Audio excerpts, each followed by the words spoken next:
बिस्मिल्लाहिर्रहमानिर्रहीम। आप वकील हैं या क्लाइंट हैं, अपने अंदर के ज़मीर को मरने ना दीजिए। अगर कुछ काम ज़मीर के खिलाफ हो गया और दावे में गड़बड़ हो गई तो क्लाइंट का घर उजड़ेगा और वकील का दफ्तर।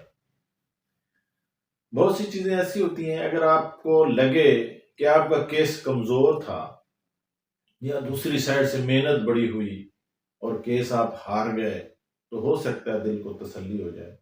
मगर अगर आपके सामने हो कि सब कुछ तो ठीक था, मगर आपको कानून को समझने में गलती हो गई, आप गलत फोरम पे चले गए, आपने गलत जगह पे दावा दायर कर दिया और केस टाइम बार्ड हो गया और आप केस हार गए, तो अगर आप वकील हैं तो आपको ज़मीर नहीं सोने देगा। अगर आप क्लाइंट हैं तो भी आपका घर उजड़ गया। सो अपने ज़मीर को बचाना है तो कानून की खबर रखिए, चाहे आप क्लाइंट हैं, चाहे आप वकील, चाहे आप जज हैं। तो कानून ने किसी भी मामलात को जल्द निपटाने के लिए और उनका एंड करने के लिए, अंत करने के लिए, कि बढ़ते ही ना रहें केस दर केस, तो इसीलिए ला ऑफ लिमिटेशन म्याद बनाया गया कि हर काम के करने का एक मुद्दत है। चाहे आपका राइट फिर जितना मजबूत है, केस जितना अच्छा है, रिकॉर्ड जितना मर्जी बेहतरीन है और वकील बहुत अच्छा है, मगर जब आपका वो उस काम करने का, उस दावा दायर करने का, उस दरखास्त को गुजारने का एक मखसूस टाइम जो कानून ने तय कर दिया है वो खत्म हो गया, तो राइट भी खत्म हो गया।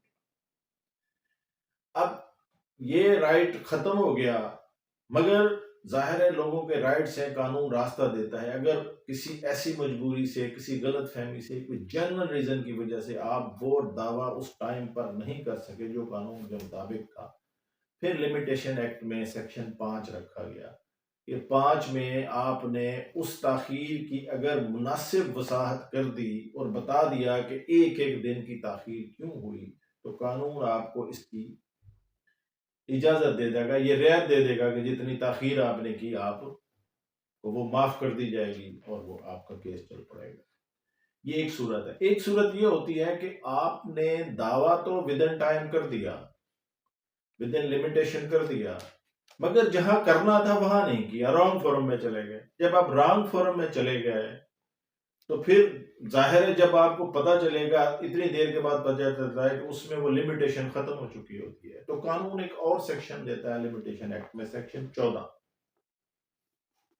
जहां वो आपको रॉन्ग फोरम पे जाने की के अगेंस्ट भी रेमेडी देता है। Exclusion of time of the proceeding bona fide in the court without jurisdiction, यानी अगर आप ऐसी कोर्ट में चले जाएं जिसको जुरिस्डिक्शन ना हो, तो ये टाइम भी एक्सक्लूड करने के लिए जो अदालत है वो टाइम दे सकती है आपको, ये गलती भी माफ करके समाप्त कर सकती है। क्यों?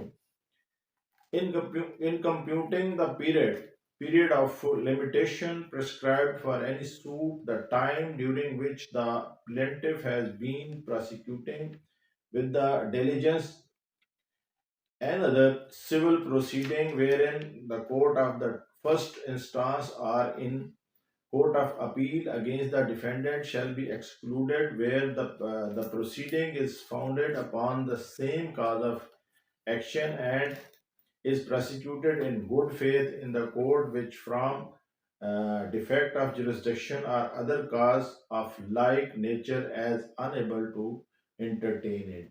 यानी अगर ऐसी कोर्ट ऐसे फोरम में चला गया, बोनाफाइड हो, तो फिर उस गलती को भी माफ किया जा सकता है, मगर ये नहीं होगा कि ये खेल तमाशा हो।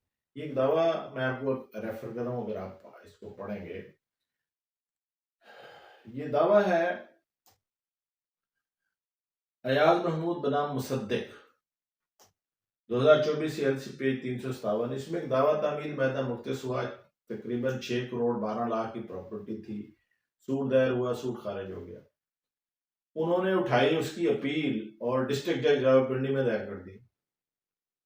हालांकि उसकी जो वैल्यू थी वो 5 करोड़ से ज्यादा थी, और 5 करोड़ से जहां ज्यादा होगी वहां उसकी जो दावा होगा उसके खिलाफ जो अपील होगी वो होगी जाके ऑनरेबल हाई कोर्ट में।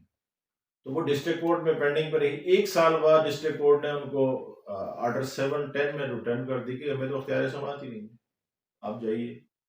अब जब वो उधर आए तो उन्होंने ग्राउंड ये लिया कि जी हमारा केस तो ठीक है, तो हमें टेक्निकल बुनियाद पर नॉकआउट कर दिया कोर्ट ने, और हमें टेक्निकल बुनियाद पर नॉकआउट ना किया जाए, क्योंकि ये प्रिंसिपल है जस्टिस का कि जस्टिस को टेक्निकल बुनियादों पर न रोका जाए।